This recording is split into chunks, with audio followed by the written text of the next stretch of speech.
Laskar Ranggonang julukan Mubababel United akhirnya mengamankan posisinya untuk tidak terdegradasi musim depan. Hal ini tak terlepas dari hasil positif yang didapatkan dengan meraih kemenangan 2 kali berturut-turut. Selain itu, kemenangan SFC atas KS Tiga Naga juga menjadi penentu. Hasil positif ini disyukuri pelatih kepala Ibnu Grahan juga semua manajemen.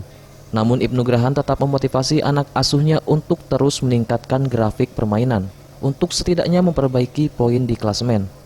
Alhamdulillah kita memenangkan 2 pertandingan berturut-turut, otomatis kita mengamankan klasemen, dan dengan kekalahan Tiga Naga dari Sriwijaya kita lolos dari degradasi. Fokus kita adalah memperbaiki klasemen.